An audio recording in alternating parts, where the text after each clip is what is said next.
देखिए हम last class में आप लोग को ट्रिगोनोमेट्रिक फंक्शन का कुछ फॉर्मूला बताए थे, ठीक है, दिखाए भी थे कुछ फॉर्मूला जो आप लोग क्लास 11 में पढ़े थे। ठीक, उसके बाद अभी शुरू करेंगे इनवर्स ट्रिगोनोमेट्रिक फंक्शन। तो हेडिंग लिखिए ऊपर में इनवर्स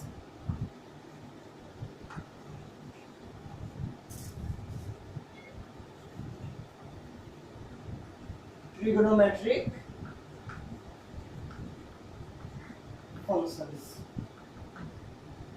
और जितना ट्रिगोनोमेट्रिक फंक्शन का आपको फॉर्मूला लिखाए हैं सारा फॉर्मूला आप लोग याद करके रखिएगा, ठीक है। जितना हम ट्रिगोनोमेट्रिक फंक्शन का पहले फॉर्मूला लिखाए हैं उन सारे फॉर्मूला को आप लोग याद करके रखिएगा। देखिए इनवर्स ट्रिगोनोमेट्रिक फंक्शन कैसे शुरू करेंगे। देखिए हम लोग जानते हैं कि sin x मान लीजिए कोई वैल्यू है साइन का, ठीक, इसका जो एंगल होगा वो कहां से कहां लाई करेगा। इसका जो वैल्यू होगा वो बड़ा होगा किससे, बड़ा या बराबर होगा -1 से, और छोटा या बराबर होगा किससे, 1 से। आपको मालूम है कि इसका जो रेंज होता है साइन का कितना, -1 से +1, और -1 भी इंक्लूड है और +1 भी इंक्लूड है। तो इसका जो रेंज होगा वो -1 से लेके +1 तक होगा। किसका, sin x का।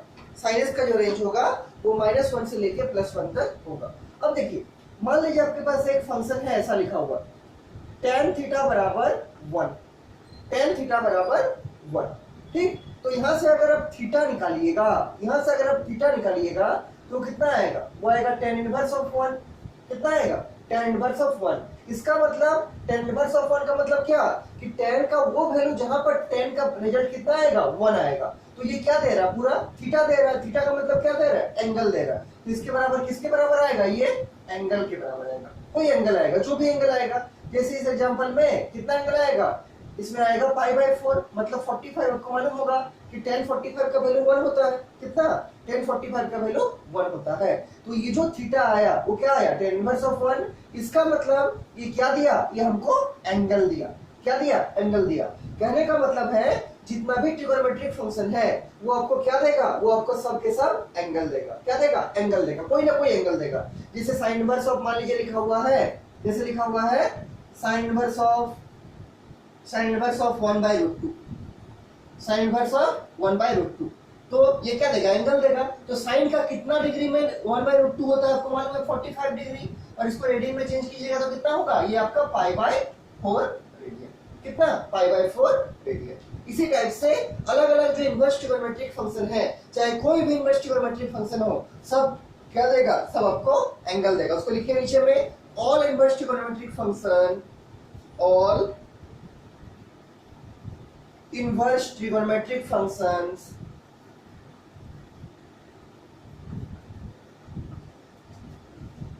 all inverse trigonometric functions क्या, represent angles। क्या दिखाता है, एंगल दिखाता है। represent क्या, एंगल्स। सब इनवर्स ट्रिगोनोमेट्रिक फंक्शन क्या दिखाएगा, एंगल को डिनोट करेगा, एंगल को दिखाएगा। All inverse trigonometric functions represent angles, सब एंगल को ही दिखाएगा, ठीक। जैसे इसका हम और कुछ एग्जांपल लेते हैं। जैसे हम लेते हैं मान लीजिए cos इनवर्स, मान लीजिए cos इनवर्स लेते हैं, cos इनवर्स लेते हैं हम 1/2। अगर हम लेते हैं cos इनवर्स ऑफ 1/2, मतलब cos कितना डिग्री का वैल्यू 1/2 होता है, वही क्या होगा, इसका रिजल्ट होगा। कौन सा एंगल पे cos का वैल्यू 1/2 होता है। तो आपको मालूम है कितना डिग्री में cos का वैल्यू 1/2 होता है, तो 60 डिग्री में। कितना, 60 डिग्री। और 60 डिग्री कहने का मतलब कितना, π/3 रेडियन। उसी तरह से अगर हम लेते हैं tan इनवर्स ऑफ 1, इसका मतलब tan कितना थीटा का, मतलब tan में कितना डिग्री का वैल्यू 1 होता है, तो tan में कितना का वैल्यू 1 होता है, 45 डिग्री का वैल्यू। और 45 कहने का मतलब कितना रेडियन, π/4 रेडियन, ठीक। तो जितना भी इनवर्स ट्रिगोनोमेट्रिक फंक्शन है, जैसे ये वाला क्या दिखा रहा है, एंगल दिखा रहा है। cos इनवर्स क्या दिखा रहा है, एंगल दिखा रहा है। tan इनवर्स भी क्या दिखा रहा है, एंगल दिखा रहा है। इसीलिए लिखे हैं कि all inverse trigonometric functions represent क्या, एंगल। सभी इनवर्स ट्रिगोनोमेट्रिक फंक्शन क्या दिखाएगा, एंगल दिखाएगा। इसको तो पहले आप लोग लिख लीजिए, पहले इसको लिख लीजिए। अब देखिए जैसे हम लोग पहले sine theta, cos theta, tan theta, cot theta, sec theta, cosec theta के केस में हर एक ट्रिगोनोमेट्रिक फंक्शन में डोमेन निकाले थे और उसका रेंज निकाले थे कि किस ट्रिगोनोमेट्रिक फंक्शन का क्या क्या डोमेन होगा और क्या क्या रेंज होगा। उसी तरीके से जितना भी इनवर्स ट्रिगोनोमेट्रिक फंक्शन है उसका भी हमको डोमेन निकालना पड़ेगा और उसका भी हमको रेंज निकालना पड़ेगा, और वही है आपका क्लास 12th में। ठीक, आपका क्लास 12th में जो इनवर्स ट्रिगोनोमेट्रिक फंक्शन पढ़ना है उसमें आपको उसी चीज की स्टडी करना है कि कौन सा इनवर्स ट्रिगोनोमेट्रिक फंक्शन का क्या डोमेन होगा और क्या क्या रेंज होगा। ठीक, तो शुरुआत करते हैं जो क्लास 11 में पढ़े थे कि अगर हम बोलेंगे कि sin x का अगर हम बोलेंगे डोमेन, क्या डोमेन, तो sin x का डोमेन क्या होता है, कल हम आपको लिखाए थे रियल नंबर होता है, क्या रियल नंबर, और रियल नंबर कहने का मतलब कितना, -∞ से लेके +∞ तक का सब नंबर, और इसका रेंज कितना होता है, इसका रेंज कितना होता है sin x का, अगर हम आपको लिखाए थे इसका रेंज होता है कितना, क्लोज इंटरवल -1 से +1, मतलब साइन का वैल्यू जिसके जिसके बीच में लाई करेगा वही क्या कहलाएगा, उसका रेंज, ये क्या होता है -1 से +1। ये sin x का है, sin इनवर्स x का नहीं है, किसका है, sin x का है। एक चीज सुनिए, इनवर्स ट्रिगोनोमेट्रिक फंक्शन का, फिर से सुनिए, इनवर्स ट्रिगोनोमेट्रिक फंक्शन का, चाहे आपका कोई भी इनवर्स ट्रिगोनोमेट्रिक फंक्शन हो, साइन इनवर्स हो, कॉस इनवर्स हो, tan इनवर्स हो, कॉट इनवर्स हो, सेक इनवर्स हो, चाहे कोसेक इनवर्स हो, किसी भी इनवर्स ट्रिगोनोमेट्रिक फंक्शन का जो डोमेन होगा, किसी भी इनवर्स ट्रिगोनोमेट्रिक फंक्शन का जो डोमेन होगा वो उसी ट्रिगोनोमेट्रिक फंक्शन के रेंज के बराबर होगा। जैसे अगर हमको लिखना पड़ेगा डोमेन ऑफ अगर हमको लिखना पड़ेगा domain of sine inverse x, अगर हमको लिखना पड़ेगा domain of sine inverse x, तो ये क्या होगा, ये साइन एक्स का जो रेंज है उसके बराबर होगा, और साइन एक्स का रेंज आपको मालूम है कितना, -1 से +1। तो किसी भी इनवर्स ट्रिगोनोमेट्रिक फंक्शन का जो डोमेन होगा वो उसके करस्पॉन्डिंग ट्रिगोनोमेट्रिक फंक्शन के रेंज के बराबर होगा, और आपको सब ट्रिगोनोमेट्रिक फंक्शन का रेंज मालूम है, तो आप किसी भी इनवर्स ट्रिगोनोमेट्रिक फंक्शन का डोमेन को बड़ा आसानी से लिख सकते हैं। ठीक, क्या बोले, किसी भी इनवर्स ट्रिगोनोमेट्रिक फंक्शन का जो डोमेन होगा वो उसके करस्पॉन्डिंग ट्रिगोनोमेट्रिक फंक्शन के रेंज के बराबर होगा। जैसे साइन x का रेंज था -1 से +1, उसी तरीके से साइन इनवर्स x का डोमेन क्या हो जाएगा, -1 से +1। ठीक, इसको नीचे में लिख लीजिए, इसको नीचे में लिखिए, the range of all the trigonometric functions, the range of all the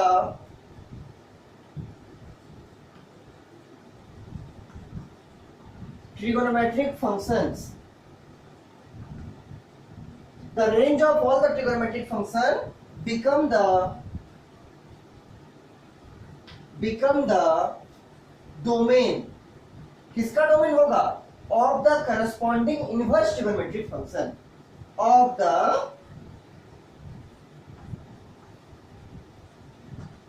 corresponding inverse trigonometric functions। देखिए फिर से, the range of all the trigonometric functions, सभी ट्रिगोनोमेट्रिक फंक्शन का जो रेंज होगा वो क्या बनेगा, बिकम द डोमेन, डोमेन बनेगा, किसका डोमेन बनेगा, of the corresponding inverse trigonometric function. जैसे sin x का रेंज था -1 से +1, तो sin इनवर्स x का डोमेन क्या बनेगा, -1 से +1। ठीक, इतना बात समझ में आ गया।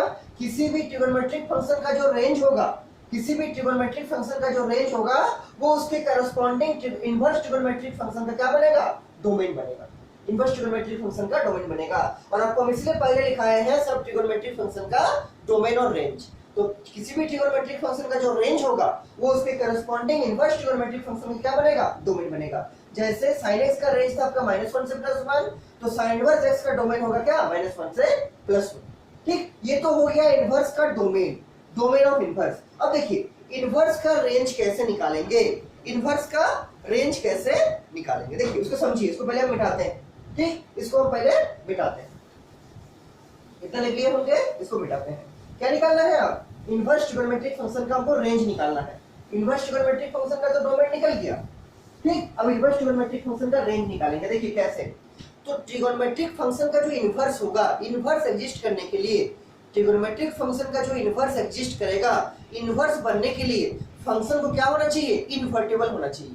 आपको हम डिटरमिनेंट चैप्टर में भी पढ़ाया है, मैट्रिक्स डिटरमिनेंट चैप्टर जब पढ़ा रहे थे उस टाइम भी आपको बताए थे कि किसी भी डिटरमिनेंट का अगर हमको इनवर्स एग्जिस्ट करना पड़ेगा, अगर हमको इनवर्स निकालना है तो उस फंक्शन को क्या होना पड़ेगा, उस डिटरमिनेंट को इनवर्टिबल होना पड़ेगा।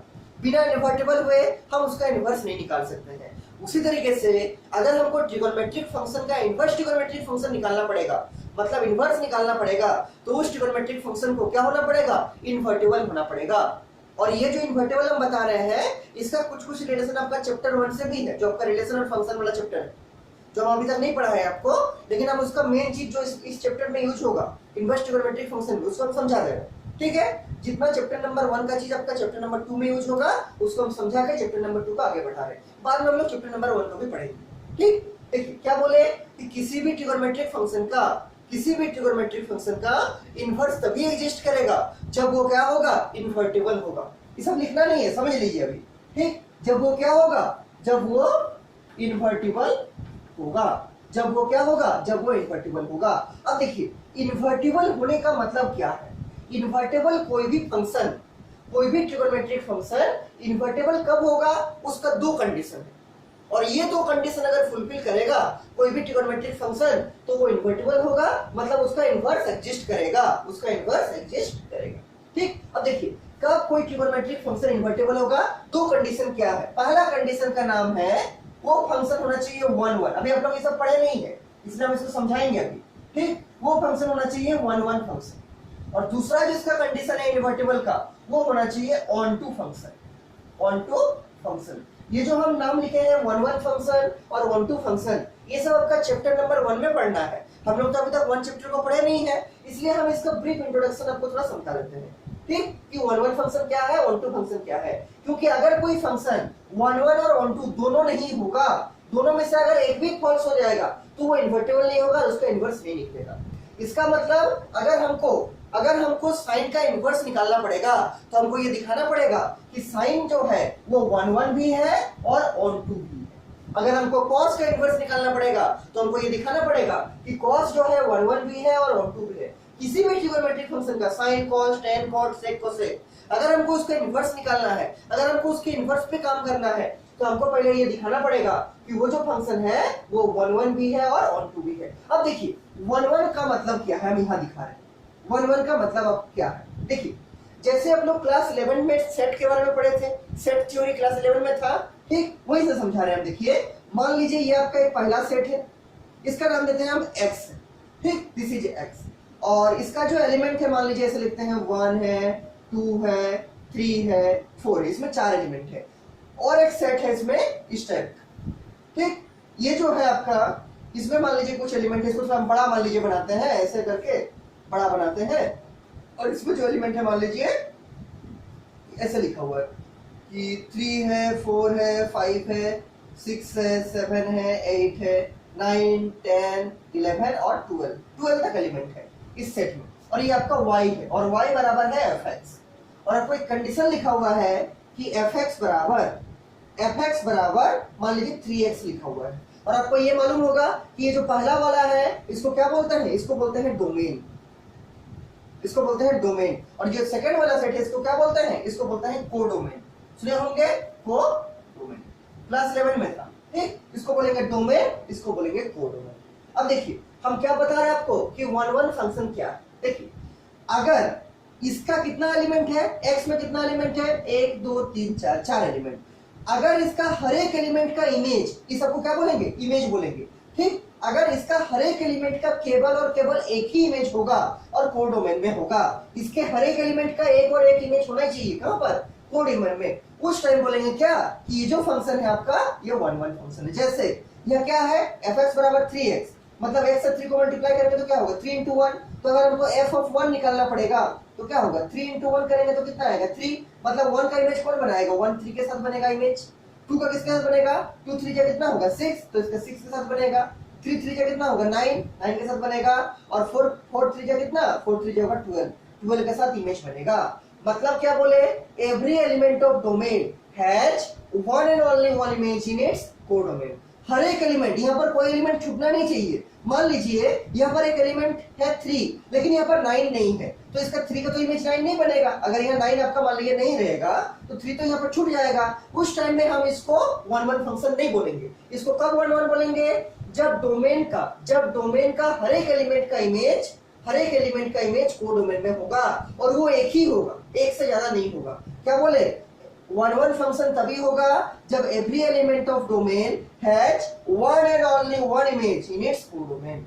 Every element of domain has one and only one image in its codomain. जब डोमेन का हर एक एलिमेंट का एक और एक ही इमेज मिलेगा, कहां पर? कोडोमेन में, तब इसको क्या बोलेंगे? इसको बोलेंगे 1-1। ये सब हम और एक बार पढ़ाएंगे आपको, चैप्टर नंबर 1 जब पढ़ाएंगे, ठीक है? क्लास 12 का जब हम चैप्टर नंबर 1 पढ़ाएंगे उस टाइम फिर से बताएंगे। तो ये हो गया क्या? ये हो गया आपका 1-1 फंक्शन। ध्यान रखना है कि इसका जो 1 का इमेज होगा वो एक ही होगा कोडोमेन में 3। यहाँ पर और कहीं 3 नहीं होना चाहिए। 1 का एक ही होगा 3, 2 का एक ही होगा 6, 3 का एक ही होगा 9 और 4 का एक ही होगा 12। और इसमें कोई भी एलिमेंट छूटना नहीं चाहिए। मान लीजिए इसमें हम और एक एलिमेंट ऐड करते हैं 5 या 6, तो इसका तो इमेज यहाँ नहीं है, तो उस टाइम ये आपका 1-1 नहीं होगा। तो यहाँ पर जितना भी एलिमेंट है उसका एक और एक इमेज होना चाहिए, केवल एक इमेज होना चाहिए। कहां पर? कोडोमेन में। और इसका सब एलिमेंट का इमेज प्रेजेंट होना चाहिए और एक ही इमेज होना चाहिए। जैसे 1 का एक ही इमेज है 3, 2 का एक ही इमेज है 6, 3 का एक ही इमेज है 9 और 4 का एक ही इमेज है 12। उस टाइम इसको क्या बोलेंगे? उस टाइम इसको बोलेंगे हम लोग 1-1 फंक्शन। ये तो हुआ 1-1 का।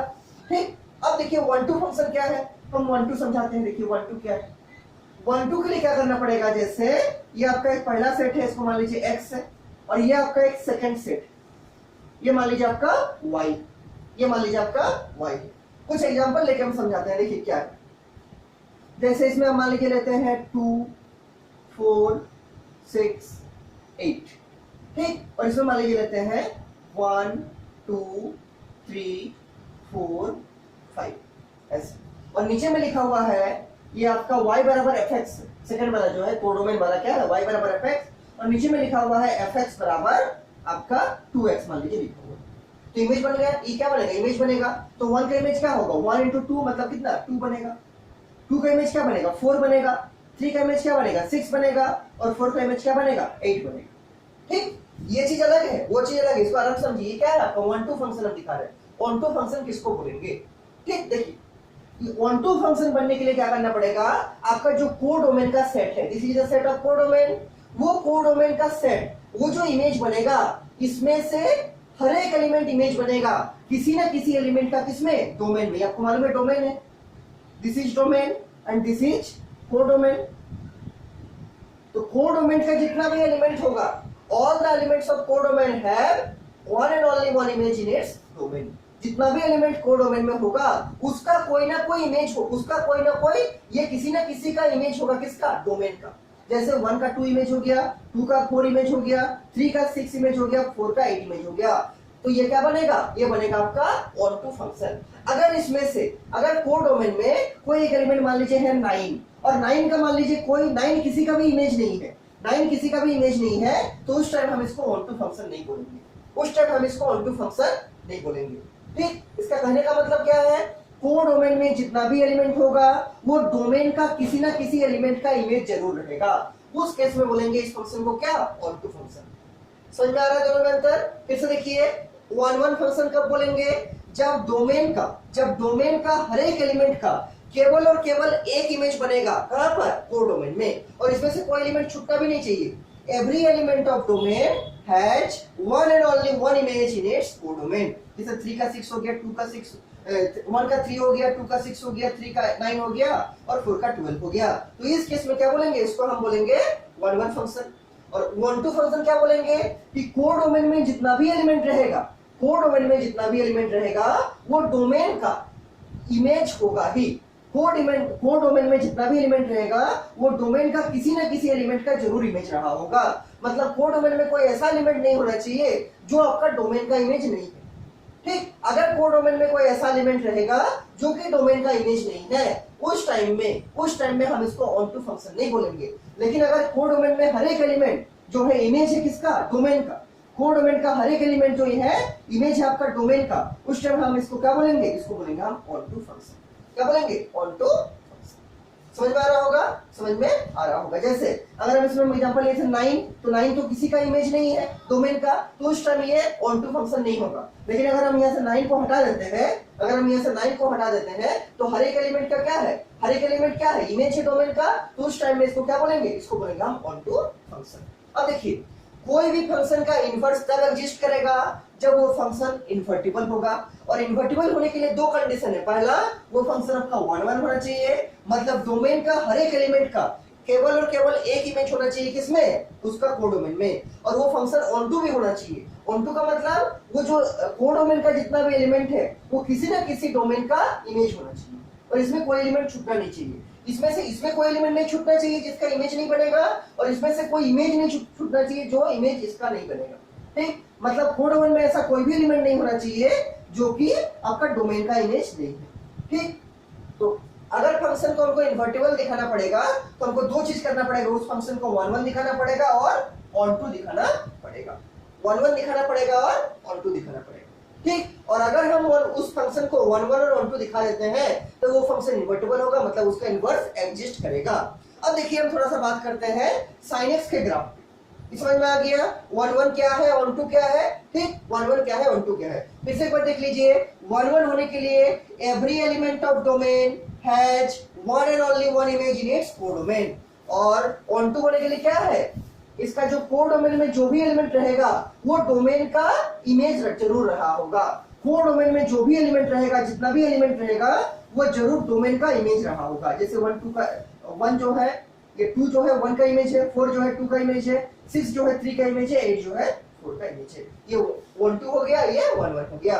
और अगर आपका फंक्शन 1 1 और ऑन टू दोनों होगा तो आपको क्या होगा, वो इन्वर्टिबल फंक्शन कहलाएगा और उसका इन्वर्स एग्जिस्ट करेगा। ये सब आपको लिखने का जरूरत नहीं है, और अगर लिखना चाहते हैं तो कोई रफ में लिख सकते हैं। ठीक है, देखिए अब अगर मान लीजिए हम sin x का ग्राफ बनाएंगे, sin x का ग्राफ बनाना हम इसलिए पहले सिखाए थे। ठीक, अगर हम मान लीजिए sin x का ग्राफ बनाएंगे, ये आपका 0 है, ये आपका π/2 है, ये आपका पाई है, ये आपका 3π/2 है, और ये आपका 2π। ऐसे आगे बढ़ेगा, ये आपका 5π/2, और इधर भी रहेगा, ये आपका -π/2 है, ये आपका -π है, ये आपका -3π/2 है, और ये आपका -2π है, इधर भी बढ़ेगा वह। ठीक, और ये मान लीजिए आपका जो है, ये जो है आपका +1 है, और ये जो है आपका -1 है। साइन का ग्राफ बनाइए, सिखाए थे। साइन 90 पे कितना होगा, 1, और फिर यहाँ पर 0, और 0 में भी 0, तो ये ग्राफ ऐसे बनेगा। ठीक, इधर का देखिए, ये -1 होगा कहाँ पर, 3π/2 में यहाँ पर, और यहाँ पर तो 0 होगा, तो ये आगे वाला ग्राफ कैसे बनेगा, ऐसे बनेगा। ठीक, इधर का भी बना सकते हैं। साइन का वैल्यू -π/2 पे कितना होगा, -1 होगा, और -π पे कितना होगा, 0 होगा, ये ऐसे बनेगा और ये ऐसे बनेगा। और इधर भी आगे बना सकते हैं आप, यहाँ जो होगा कितना होगा, ये होगा +1, और यहाँ कितना होगा, यहाँ होगा 0। ठीक, पहले हम सिखाए थे ग्राफ बनाना, ये भी आगे बढ़ेगा, ये भी और आगे बढ़ेगा। देखिए इसको हम थोड़ा मान लीजिए और आगे बढ़ाते हैं। ये मान लीजिए आपका 3π, और यहाँ पर कितना होगा, यहाँ पर आपका +1 होगा, तो ये ऐसे बनेगा, ये ऐसे बनेगा। ये ग्राफ को अच्छा से समझिए साइन का, बाकी सब का आराम से हो जाएगा। कॉस का, टेन का, कॉट का, सेक का, कोसेक का, सब ऐसे ही होगा इस प्रोसेस से। इसको आराम से समझिए। देखिए अब क्या है, ये जो साइन का फंक्शन है, क्या इसका इन्वर्स निकालना संभव है, चेक कीजिए। इन्वर्स निकालने के लिए इन्वर्टिबल होना पड़ेगा। इन्वर्टिबल होने का मतलब उसको 1 1 होना पड़ेगा और ऑन टू होना पड़ेगा। 1 1 होने का मतलब डोमेन का हर एक एलिमेंट का केवल और केवल एक इमेज रहेगा, कहां पर, उसका कोडोमेन में। अभी जो दिखाया था आपको, देखिए डोमेन का हर एक एलिमेंट का। तो मान लीजिए हम ये जो आपका एक्स एक्सिस है उसमें क्या लिए हैं, एंगल लिए हैं, और वाई एक्सिस पे क्या लिए हैं, +1 और -1। इसको 1 1 होने के लिए, क्या करना पड़ेगा, इसका एक वैल्यू पर एक ही इसका जो एंगल आएगा, कहां पर, एक ही इसका वैल्यू आएगा वाई एक्सिस में। एक्स एक्सिस का एक वैल्यू पर, जैसे ये वाला पॉइंट लिए, तो इस पॉइंट पे अगर हम यहाँ पर डॉटेड करके बनाएंगे तो यहाँ एक वैल्यू आया ये वाला। ठीक, इस पॉइंट पे डॉटेड करके बनाएंगे तो यहाँ एक वैल्यू आएगा ये वाला। तो ये जो वाई एक्सिस में करस्पॉन्डिंग एक्स का वैल्यू मिल रहा है वो अलग अलग मिलना चाहिए, एक ही नहीं मिलना चाहिए। ठीक, तो इस पॉइंट पे देखिए, इस पॉइंट पे एक ही मिलना चाहिए, वाई में ऐसे मिल रहा है, सब अलग अलग मिलना चाहिए। इसका एक इमेज होगा कहां पर, वाई एक्सिस में, इसका एक इमेज होगा वाई एक्सिस में, इसका एक इमेज होगा वाई एक्सिस में। लेकिन जैसे हम इसको आगे बढ़ाएंगे तो यहाँ का देखिए इमेज, यहाँ का इमेज वही है जो यहाँ का इमेज है, मतलब यही एक ही इमेज आ गया। यहाँ का अगर आप इमेज देखिएगा, यहाँ का एक्स का, तो यहाँ अगर वाई में इंटरसेक्ट कीजिएगा तो ये वही इमेज आएगा। यहाँ अगर बनाइएगा जो आपका यहाँ इमेज आ रहा है, और यहाँ का अगर आप इमेज देखिएगा वही होगा जो यहाँ आ रहा है। कहने का मतलब है हर एक एक्स का यूनिक इमेज नहीं है वाई में। देखिए इस पॉइंट पे और इस पॉइंट पे जो एक्स का वैल्यू है, इसका भी इमेज है आपका यही वाला, इसका भी इमेज है आपका यही वाला y में, और इसका भी इमेज है आपका यही वाला y में। मतलब ये फंक्शन आपका 1 1 नहीं है। 1 1 होने का कंडीशन क्या था? 1 1 होने का कंडीशन था कि इसका जो इमेज होगा ये एक होगा, जैसे यहाँ पर 1 लिए हैं, 2 लिए हैं, 3 लिए हैं, और ये वाला x है, ये वाला आपका y, और यहाँ पर नीचे लिखा हुआ है y बराबर, यहाँ पर मान लीजिए fx है, और यहाँ लिखा हुआ है कि fx बराबर मान लीजिए है 2x। तो यहाँ पर 1 है तो यहाँ पर मान लीजिए 2 है, यहाँ पर 2 है तो मान लीजिए यहाँ पर 4 है, और यहाँ पर 3 है तो मान लीजिए यहाँ पर 6 है। ठीक, यहाँ पर 6 2 है, और ये यहाँ पर क्या है 4 है, 6 है। तो 1 का जो इमेज है वो केवल और केवल 2 होगा, 2 के अलावा कुछ नहीं होगा। 2 का जो इमेज है केवल और केवल 4 होगा, और 3 का जो इमेज है वो केवल और केवल 6 होगा, इसके अलावा कुछ भी नहीं होगा। तो इस केस में इसको क्या बोलेंगे? इसको बोलेंगे 1 1 फंक्शन। लेकिन ग्राफ में जैसे देखते हैं तो इस पॉइंट का भी इमेज यही है, और इस पॉइंट का भी इमेज यही है। ठीक, वैसे ही इस पॉइंट का भी इमेज आपका यही है, और इस पॉइंट का भी इमेज जो है आपका क्या है? इस पॉइंट का भी इमेज जो है आपका सेम है। मतलब इसका जो है एक ऑब्जेक्ट का 2 इमेज हो जा रहा है, 2 या 2 से ज्यादा भी हो सकता है। तो इसलिए ये फंक्शन जो क्या है 1 1 नहीं है। यहाँ भी चेक कर सकते हैं, जैसे अगर आप इस पॉइंट पे लीजिएगा और अगर आप इस पॉइंट पे लीजिएगा तो इसके करस्पॉन्डिंग जो y का वैल्यू है वो ये वाला है, और इसके करस्पॉन्डिंग में जो y का वैल्यू है वो भी यही है। मतलब एक ऑब्जेक्ट का 2 इमेज हो जा रहा है। ठीक, 1 ऑब्जेक्ट का 2 इमेज हो जा रहा है। तो इसीलिए ये जो फंक्शन होगा ये आपका 1 1 नहीं है। ठीक, 1 1 नहीं। ऑन टू चेक कीजिए, ऑन टू के लिए कंडीशन क्या था? ऑन टू के लिए कंडीशन था कि इसका जो कोडोमेन का सेट है, जैसे क्या एग्जांपल लिए थे, यहाँ पर मान लीजिए है आपका 3 है, 6 है, 9, और यहाँ पर मान लीजिए आपका 1 है, ऐसे एरो दीजिए, यहाँ पर मान लीजिए आपका 2 है, और यहाँ पर मान लीजिए आपका 3, और ये वाला x है, ये वाला y है, y बराबर fx है, और नीचे में लिखा हुआ है कि fx बराबर 3x मान लीजिए लिखा हुआ है। मतलब कोडोमेन का सेट में जितना भी एलिमेंट रहेगा सबका सब जो है क्या होगा? इमेज होगा किसका? डोमेन का। जैसे 3 है इमेज 1 का, 6 है इमेज 2 का, 9 है इमेज 3 का। ठीक है, अब देखिए ये जो है आपका y वाला, तो y में मान लीजिए एक पॉइंट लेंगे हम यहाँ पर -1, तो -1 के अराउंड हमको कोई ना कोई उसका जो है ऑब्जेक्ट होना चाहिए। किसमें? एक्स एक्सिस में। तो देखिए -1 के अराउंड अगर खींचेंगे यहाँ पर 3π/2 है। अगर हम इसे थोड़ा कम लेंगे तो उसके अराउंड भी कुछ रहेगा यहाँ पर। अगर हम यहाँ पर लेंगे मान लीजिए कोई एक पॉइंट यहाँ लेंगे, मान लीजिए यहाँ पर +1 से थोड़ा कम, तो उसके अराउंड भी यहाँ कोई ना कोई हमको पॉइंट मिलेगा एक्स में। ठीक, इसका मतलब ये जो फंक्शन है ये आपका ऑन टू है। ये फंक्शन 1 1 नहीं है लेकिन ऑन टू है। फिर से देखिए हम इसको थोड़ा और अच्छे से आपको समझा रहे हैं। ठीक है, देखिए इसको थोड़ा साफ कर रहे हैं। एक फंक्शन को अच्छे से समझिएगा, बाकी सब आपका आराम से हो जाएगा। ठीक, बाकी सब आपका आराम से हो जाएगा। देखिए हम इसको मान लीजिए फिर से आपको अच्छे से थोड़ा समझा देते हैं।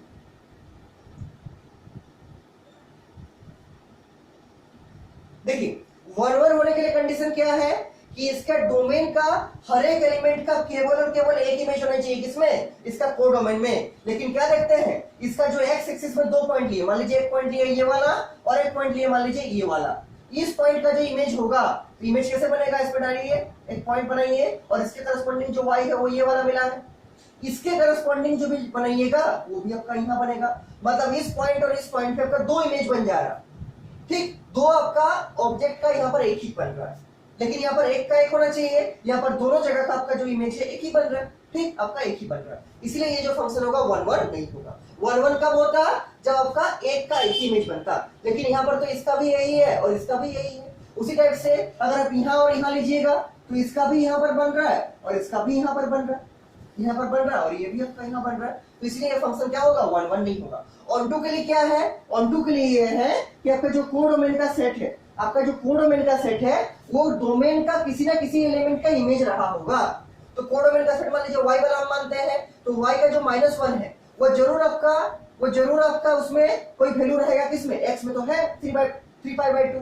अगर आप यहाँ पर लीजिएगा -0.5, उसका जरूर कुछ यहाँ पर मिलेगा x में। अगर आप लीजिएगा प्लस 0.5 उसका जरूर यहाँ कुछ मिलेगा किसमें, एक्स एक्सिस में। अगर आप लीजिएगा प्लस 1 उसका भी जरूर मिलेगा इसमें क्या, एक्स में क्या π/2। मतलब ये जो फंक्शन है ये आपका 1 2 है, लेकिन आपका फंक्शन 1 1 नहीं। तो अगर फंक्शन आपका 1 1 नहीं है 1 2 है और आपका इनवर्स निकालना है तो इसका तो इनवर्स एग्जिस्ट नहीं करेगा। इनवर्स के लिए क्या चाहिए, फंक्शन को 1 1 भी होना पड़ेगा और ऑन 2 भी होना पड़ेगा।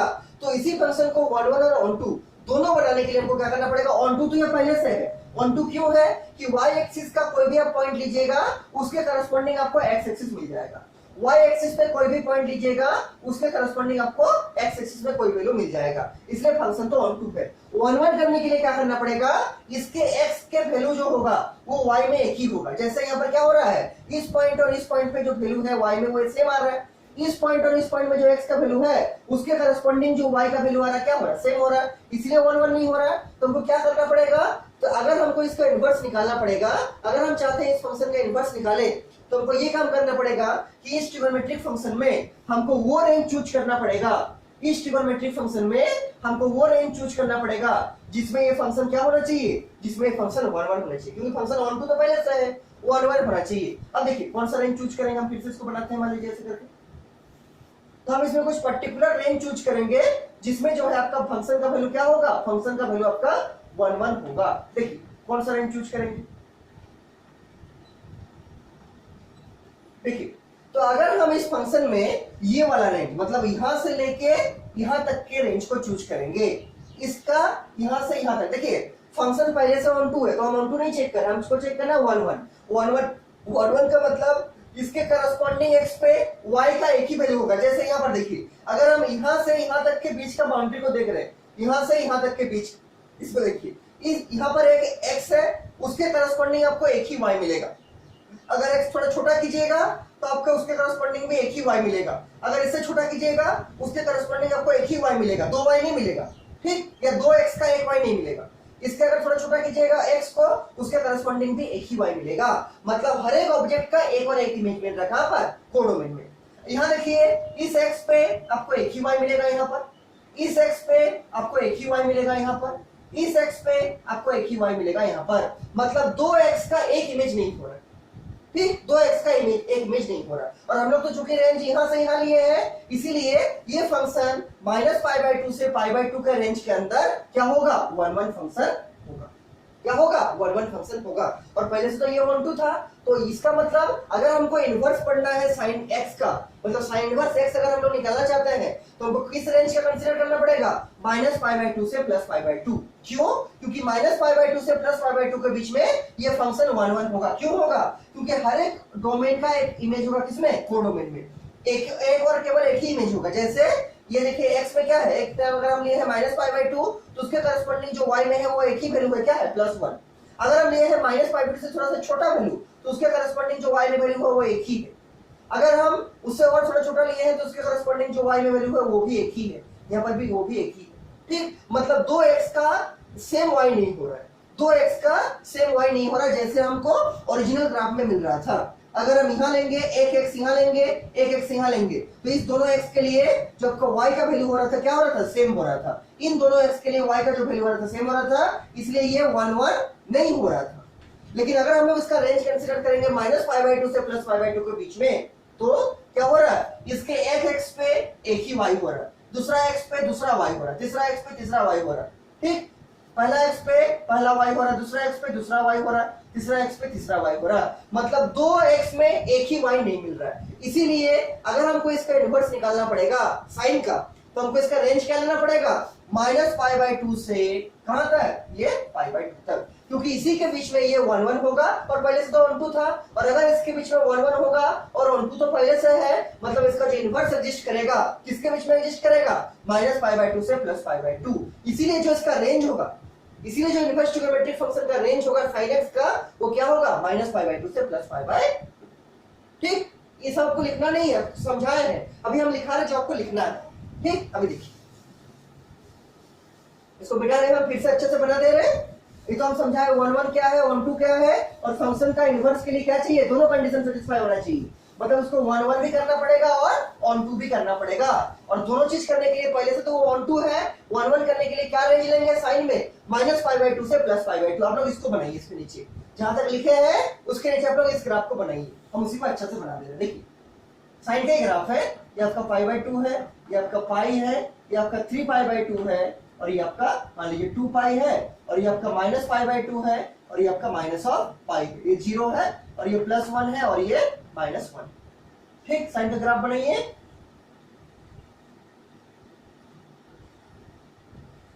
ऐसे होगा,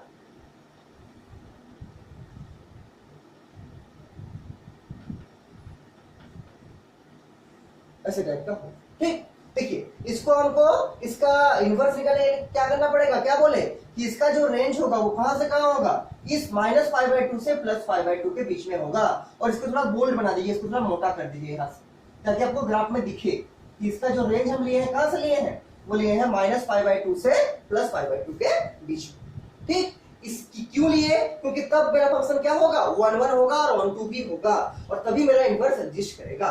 पहले आप लोग ग्राफ को बनाइए, उसके नीचे एक लाइन लिखिए, टू मेक द फंक्शन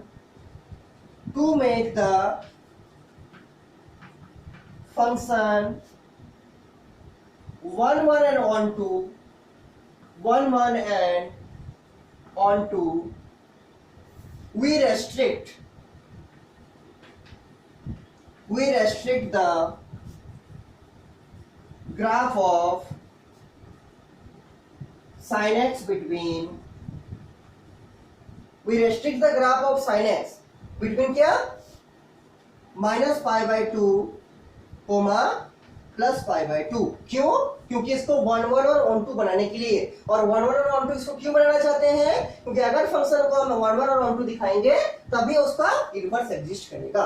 ठीक, to make the function 1 1 and on 2, we restrict, हमने उसको बांध दिए हैं, इसके बीच में रखेंगे किसको, ग्राफ को, we restrict the graph of sin x between -π/2 and π/2 as it includes all the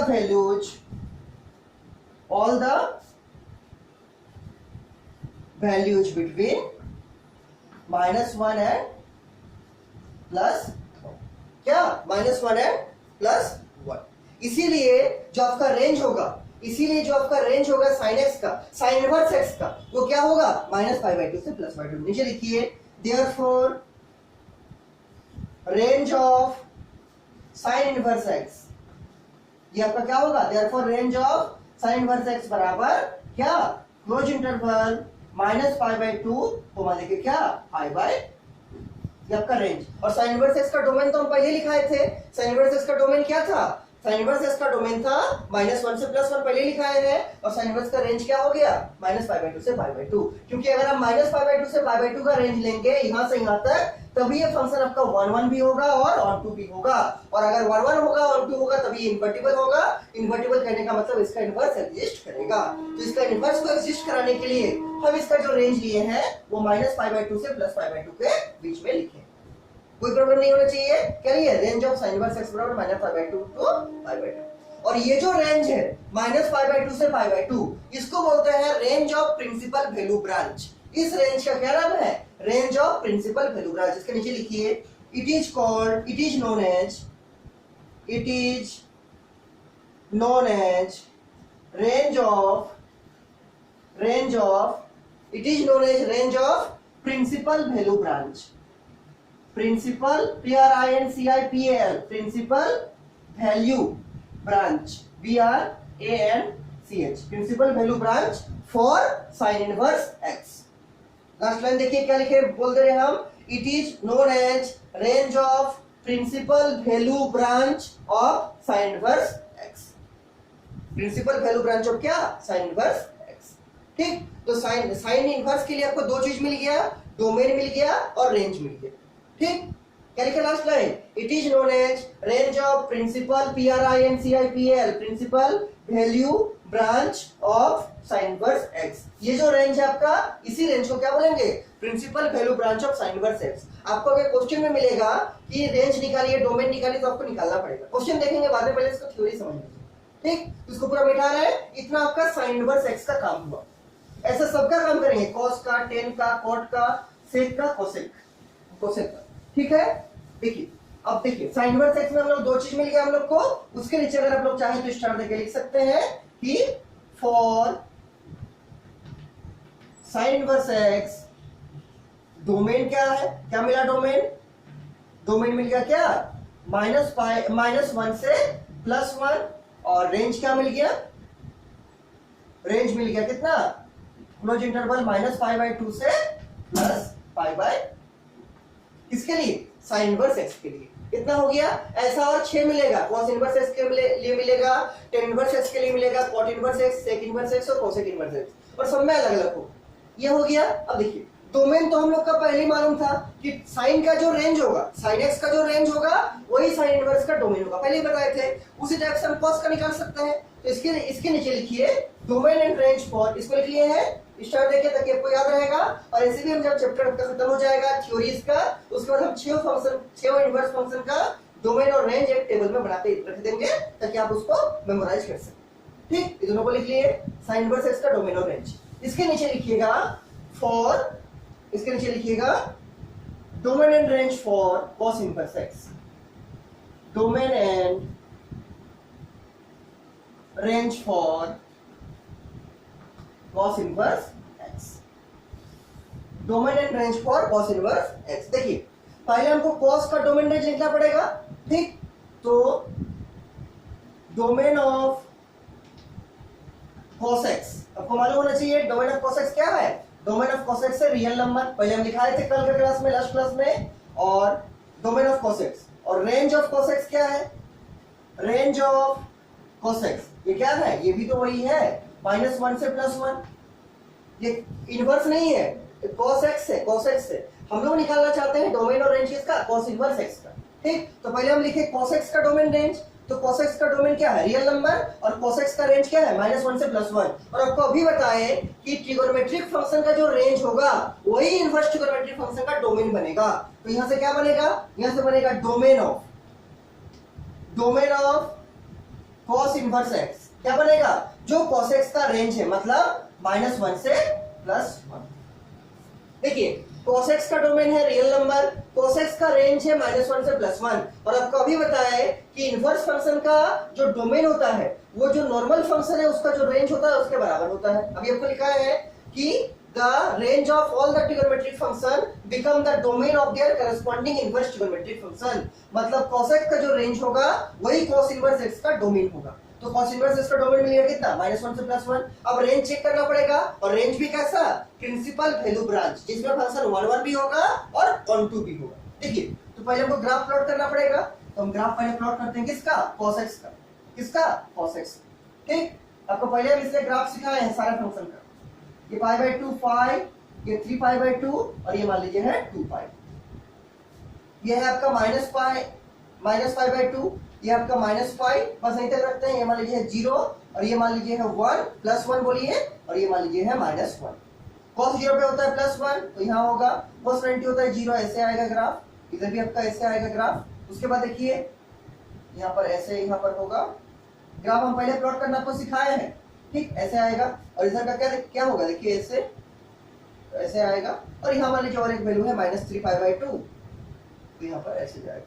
ठीक, और यहाँ पर देखिए आगे कैसे होगा, यहाँ पर ऐसे बनेगा यहाँ पर, और यहाँ मान लीजिए और एक वैल्यू है कितना, 5π/2, तो यहाँ पर 5π/2 में ऐसे। ठीक, ऐसा आएगा लगभग। अब देखिए इसमें हमको चेक करना पड़ेगा, देखिए ये तो ऑन टू तो होगा, ऑन टू क्यों होगा, क्योंकि इसका जितना भी आपका x है, जैसे यहाँ पर एक x है उसके करस्पॉन्डिंग कुछ ना कुछ y मिलेगा, यहाँ एक x है उसके करस्पॉन्डिंग कुछ ना कुछ y मिलेगा, यहाँ एक x है उसके करस्पॉन्डिंग कुछ ना कुछ y मिलेगा।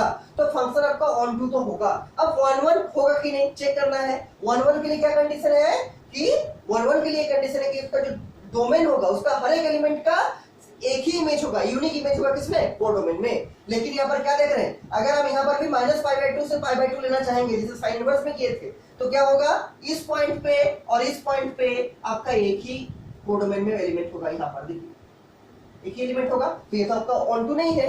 तो साइन इनवर्स एक्स में जैसे हम लोग -π/2 से +π/2 किए थे, उसी तरह से cos इनवर्स एक्स में -π/2 से +π/2 नहीं लेंगे।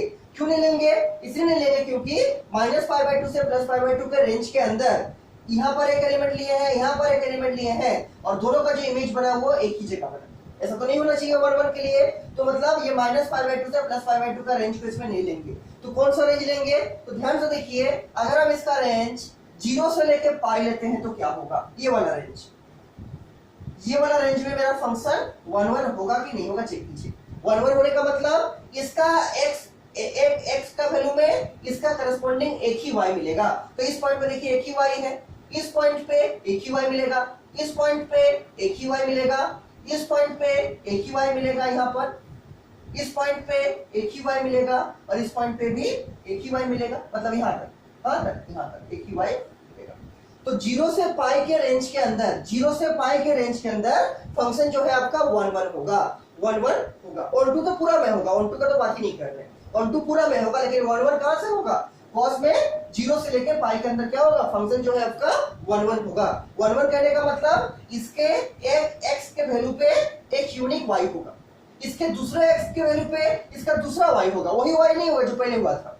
ठीक, इसलिए 0 से लेके पाई के रेंज के अंदर फंक्शन क्या होगा? फंक्शन जो है 1 1 होगा। लेकिन यही देखिए, अगर हम कॉस का ग्राफ को फिर से बनाएंगे ऐसे करके, ऐसे, ठीक, यहाँ है आपका क्या? -π/2 और यहाँ है आपका +π/2। अगर हम इसका भी रेंज साइन इनवर्स की तरह -π/2 से +π/2 लेंगे तो 2x पे एक ही y आ जाएगा। देखिए, एक x मान लीजिए यहाँ लिए हैं, एक x मान लीजिए यहाँ लिए हैं, और इसके करस्पॉन्डिंग भी y यहाँ मिलेगा, इसके करस्पॉन्डिंग भी y यहाँ मिलेगा। इसलिए इसका रेंज -π/2 से +π/2 नहीं होगा कॉस का।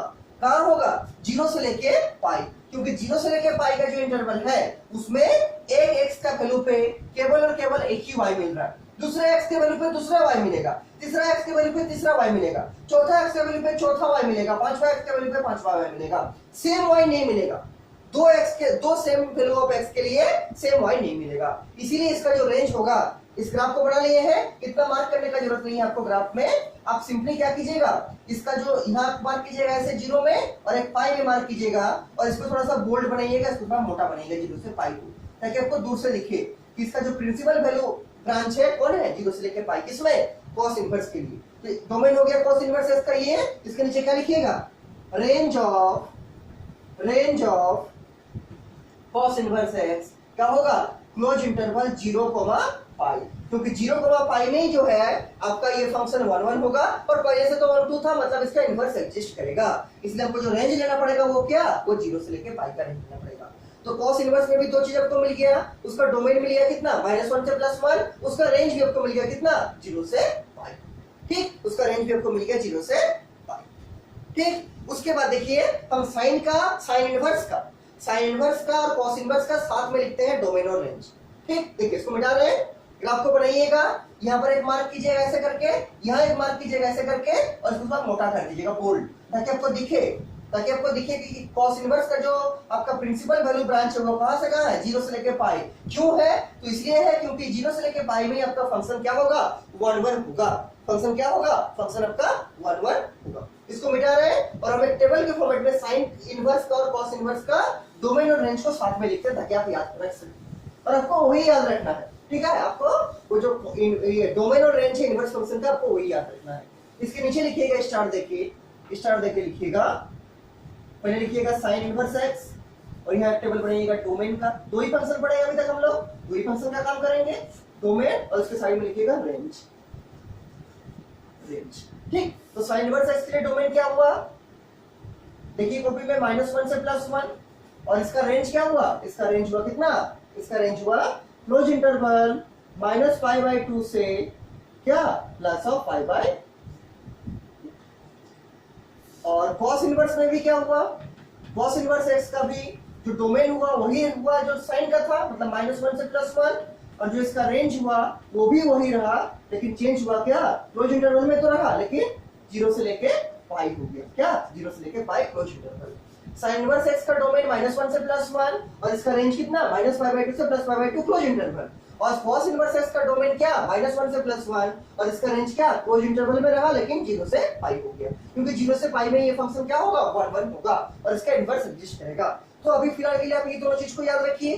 ठीक, फिर हम लोग नेक्स्ट क्लास में टेन इनवर्स का, कोड इनवर्स का पढ़ेंगे, और उसके बाद क्लास में किसका? सेक इनवर्स का और कोसेक इनवर्स का पढ़ेंगे। और आपको यही इनवर्स फंक्शन का ही डोमेन और रेंज से काम करना है क्लास 12 में। हम लोग पहले ट्रिगोनोमेट्रिक फंक्शन का डोमेन रेंज क्यों पढ़े? क्योंकि बिना ट्रिगोनोमेट्रिक फंक्शन का डोमेन रेंज पढ़े आप इनवर्स ट्रिगोनोमेट्री में नहीं पहुंच सकते हैं। ठीक, तो आपको अभी जो मेमोराइज रखना है वो क्या? इनवर्स ट्रिगोनोमेट्रिक फंक्शन का डोमेन और रेंज को अच्छे से मेमोराइज करके रखिए। हम एक दिन में ज्यादा नहीं पढ़ा रहे, 2 ही पढ़ा रहे फंक्शन, sin इनवर्स x पढ़ा है, cos इनवर्स x पढ़ा है, इसको अच्छा से मेमोराइज करके रखिए। ठीक, इसके बाद देखिए इसी sin इनवर्स x और इसी cos इनवर्स x के आधार पर कुछ प्रॉपर्टी हम लोग प्रूव कर सकते हैं। कुछ प्रॉपर्टी हम लोग प्रूव कर सकते हैं। देखिए कौन सा प्रॉपर्टी है। ठीक, देखिए कौन सा प्रॉपर्टी, इसको मिटा रहे हैं पूरा को, ठीक है, इसको मिटा रहे हैं। देखिए कौन कौन सा प्रॉपर्टी हम लोग प्रूव कर सकते हैं और उस प्रॉपर्टी का हमको यूज होगा क्वेश्चन को सॉल्व करने में। उसका जो रिजल्ट आएगा प्रॉपर्टी का उसको डायरेक्ट याद रखिएगा क्वेश्चन को सॉल्व करने में। देखिए कुछ कुछ प्रॉपर्टी, देखिए इसके नीचे प्रॉपर्टी नंबर जो 1 है आपका, देखिए प्रॉपर्टी नंबर 1 क्या है? यह है आपका साइन इनवर्स ऑफ -x होगा minus of sine inverse x के बराबर। जैसे ट्रिगोनोमेट्रिक फंक्शन में था एकदम वैसे ही है साइन के केस में कि साइन इनवर्स ऑफ -x होगा minus of sine inverse x के बराबर, और यहां लिखा हुआ है कि x जो बिलोंग करेगा कहां से कहां? -1 से +1। ये नंबर 1 प्रॉपर्टी है, इसको प्रूव करेंगे सबको। नंबर 2 प्रॉपर्टी देखिए क्या है? नंबर 2 प्रॉपर्टी है आपका cos इनवर्स के लिए। cos इनवर्स ऑफ -x क्या होगा? ये होगा pi minus cos inverse x। ठीक, और इसका जो रेंज है वो भी कितना है? बिलोंग करेगा -1 से +1। देखिए ट्रिगोनोमेट्रिक फंक्शन जैसा नहीं है, थोड़ा अलग है। ठीक है, इनवर्स ट्रिगोनोमेट्री पढ़ रहे हैं हम लोग। साइन इनवर्स में तो वैसे ही हो रहा है जैसे ट्रिगोनोमेट्रिक है, लेकिन cos में नहीं हो रहा। साइन इनवर्स ऑफ -x किसके बराबर होगा? Minus of sine inverse x के बराबर। cos इनवर्स ऑफ -x किसके बराबर होगा? Pi minus cos inverse x के बराबर। याद रखिए इनवर्स फंक्शन है। ठीक, और तीसरा जो प्रॉपर्टी है वो है कि sign inverse of x plus cos inverse of x जो होगा, ये दोनों का सम करेंगे तो ये आएगा आपका पाई बाय, कितना आएगा? Pi by 2। और इसमें भी आपका लिखा हुआ सेमीकोलन देके x belongs to close interval -1 से +1। इन 3 रिजल्ट को आपको पहले याद रखना है, इसको आपको मेमोराइज करके रखना है। प्रूफ इसका देखेंगे, अभी देखेंगे इसका प्रूफ। ठीक, लेकिन इसको पहले आप अच्छे से मेमोराइज करके रखिए। देखिए सबसे पहले देखते हैं प्रूफ 1 नंबर का। प्रूफ देखते हैं 1 नंबर का। नंबर 1 का क्या है? साइन इनवर्स ऑफ -x बराबर minus of sine inverse x। Sign inverse of -x बराबर minus of sine inverse x। पहले क्या करना है? इसका जो LHS रहेगा उसका मान लीजिए थीटा लेते हैं। क्या? Late sign inverse of -x बराबर मान लीजिए थीटा। क्या माने है? थीटा। लेकिन आपको दिखाना पड़ेगा कि थीटा का जो रेंज है वो वही रेंज है जो साइन इनवर्स का रेंज होगा। मतलब थीटा का रेंज किसके बराबर होगा? साइड में करके दिखाइएगा कि theta greater than equal to -π/2 और लेस देन इक्वल टू क्या? +π/2। क्यों? क्योंकि आपका जो साइन इनवर्स का रेंज है वो क्या है? -π/2 से +π/2 अभी दिखाए थे। ठीक, इसलिए थीटा का रेंज वही होगा जो -π/2 से +π/2 होगा। और अगर थीटा का रेंज ये होगा तभी हम आगे में साइन इनवर्स को उधर ले जाएंगे तो क्या होगा? साइन थीटा बनेगा। इसको लिखना चाहते हैं क्या? देखिए -x बराबर साइन थीटा। देखिए साइन इनवर्स और -x को लिए है थीटा, तो अगर हम साइन इनवर्स को उधर ले जाएंगे तो क्या होगा? साइन थीटा बनेगा। लेकिन हम इसको तभी उधर ले जा सकते हैं जब मेरा थीटा का रेंज वही होगा जो कि साइन इनवर्स का रेंज होगा। साइन इनवर्स का रेंज वही होना चाहिए जो थीटा का है। ठीक, मतलब थीटा का रेंज वही होना चाहिए जो साइन इनवर्स का रेंज होगा, तभी हम साइन को उधर ले जाएंगे और साइन थीटा कर पाएंगे। इसको हमेशा ध्यान रखिएगा, क्वेश्चन में हम और दिखाएंगे इसके आगे। ठीक, इसीलिए हम क्या लिखे? थीटा का वही रेंज होगा जो साइन इनवर्स का रेंज होगा, मतलब -π/2 से +π/2। इसके बाद देखिए और क्या कर सकते हैं? इस माइनस को उधर ले जा सकते हैं। दैट इंप्लाइज अगर हम x निकालेंगे तो क्या होगा? माइनस ऑफ साइन थीटा होगा। क्या? Minus of sine theta. इस x को सिंपली उधर किए और आपको ट्रिगोनोमेट्रिक फंक्शन का फॉर्मूला से मालूम होगा कि साइन ऑफ माइनस थीटा किसके बराबर होता है? माइनस ऑफ साइन थीटा के बराबर। देखिए ट्रिगोनोमेट्रिक फंक्शन और इनवर्स ट्रिगोनोमेट्रिक फंक्शन दोनों का फॉर्मूला साथ साथ यूज होगा इसमें, इस चैप्टर में। केवल इस चैप्टर में ही नहीं, आपका कैलकुलस में भी यूज होगा साथ साथ। ठीक है, तो इसलिए अच्छा से याद करके रखिएगा, मिक्स मत कीजिएगा। Sine inverse of minus theta minus sine inverse of theta होता है ट्रिगोनोमेट्रिक फंक्शन में, और यहाँ माइनस साइन थीटा है। साइन क्या है? Sine of minus theta. क्या बोले? साइन ऑफ माइनस थीटा होता है माइनस ऑफ साइन थीटा के बराबर। ट्रिगोनोमेट्रिक फंक्शन का जो फॉर्मूला है साइन ऑफ माइनस थीटा होता है माइनस ऑफ साइन थीटा के बराबर। इसीलिए माइनस ऑफ साइन थीटा के बराबर क्या लिख सकते हैं? इसको लिख सकते हैं क्या? Sine of minus theta. Sine of minus theta, तो x किसके बराबर आ गया, साइन ऑफ माइनस थीटा। क्यों, क्योंकि साइन ऑफ माइनस थीटा किसके बराबर होगा, माइनस ऑफ साइन थीटा, यहीं पर लिखे साइड में। ठीक, अब देखिए, अब हम चाहते हैं इस साइन को लेफ्ट साइड लाए, तो साइन इनवर्स x करना चाहेंगे, लेकिन अब साइन इनवर्स x तभी कर पाइएगा जब आप दिखाइएगा कि माइनस थीटा का भी वही रेंज है जो थीटा का रेंज है, मतलब जो साइन का रेंज है। ठीक, आपको क्या दिखाना पड़ेगा, अगर आप चाहते हैं यहां से साइन को इधर लाए, मतलब साइन इनवर्स x अगर लिखना चाहते हैं, साइन इनवर्स x बराबर अगर लिखना चाहते हैं माइनस थीटा, मतलब साइन को अगर आप यहां लाना चाहते हैं इस जगह में इधर, ठीक, तो आपको क्या दिखाना पड़ेगा कि थीटा माइनस थीटा का भी वही रेंज है जो आपका साइन का रेंज है, मतलब माइनस पाई बाई 2 से प्लस पाई बाई 2 दिखाना पड़ेगा। देखिए उसको दिखाएंगे, कैसे दिखाएंगे, देखिए हम यहाँ पर दिखाते हैं। तो हम लोग का ये मालूम है कि theta greater than equal to minus pi by 2, ये तुम लोग का गिवन है, और लेस देन इक्वल टू क्या, पाई बाई 2। यहीं से हमको अप्रोच करके करना पड़ेगा, माइनस थीटा का भी रेंज यही आना चाहिए जो ये वाला, जो आपका साइन का रेंज है। देखिए कैसे आएगा, तो अगर हम इसमें माइनस से मल्टीप्लाई करेंगे, किससे मल्टीप्लाई करेंगे, क्योंकि आपको माइनस थीटा बनाना है, क्या बनाना है, माइनस थीटा, तो अगर पूरा से माइनस से मल्टीप्लाई करेंगे, तो आप इनइक्वालिटी चैप्टर में क्लास 11 में पढ़े होंगे कि अगर हम इनइक्वालिटी में माइनस से मल्टीप्लाई करते हैं तो इनइक्वालिटी का साइन चेंज होता है। ये लेस देन इक्वल टू था, वो ग्रेटर देन इक्वल टू बन जाएगा, ये लेस देन इक्वल टू था, ग्रेटर देन इक्वल टू बन जाएगा। कब, जब माइनस से पूरा को माइनस से मल्टीप्लाई करेंगे। तो क्या करेंगे, माइनस पाई बाई 2 है, इसको माइनस से मल्टीप्लाई करेंगे तो क्या होगा, प्लस पाई बाई 2, इस साइन चेंज कर देगा, ग्रेटर देन इक्वल टू हो जाएगा, यहाँ बनेगा माइनस थीटा, और यहाँ भी ग्रेटर देन इक्वल टू हो जाएगा, यहाँ क्या बनेगा, माइनस ऑफ पाई बाई 2। क्या किए, इस पूरा इनइक्वालिटी को माइनस से मल्टीप्लाई किए, तो माइनस इंटू माइनस हो गया plus pi by 2, less than equal to था, ग्रेटर देन इक्वल टू में चेंज कर दिए, यहाँ थीटा था माइनस थीटा कर दिए, यहाँ भी साइन चेंज कर दिए, लेस देन इक्वल टू था, ग्रेटर देन इक्वल टू कर दिए, और यहाँ पाई बाई 2 था, माइनस पाई बाई 2। ठीक, अब देखिए ध्यान से, माइनस थीटा का जो रेंज है वो बड़ा होगा किससे, माइनस पाई बाई 2 से, और छोटा किससे होगा, प्लस पाई बाई 2 से।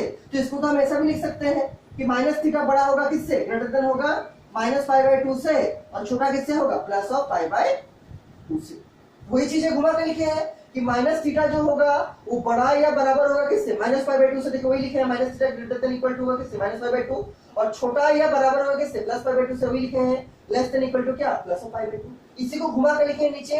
इसका मतलब हम इसमें से क्या प्रूव कर दिए, क्या दिखा दिए कि माइनस थीटा का रेंज क्या है, माइनस पाई बाई 2 से प्लस पाई बाई 2 के बीच में है। और माइनस पाई बाई 2 से प्लस पाई बाई 2 कहने का मतलब क्या है, जो साइन इनवर्स का रेंज है, ये माइनस पाई बाई 2 से प्लस पाई बाई 2 किसका रेंज है, साइन इनवर्स का रेंज। तो आपको हम दिखा दिए कि माइनस थीटा का वही रेंज है जो साइन इनवर्स का रेंज है।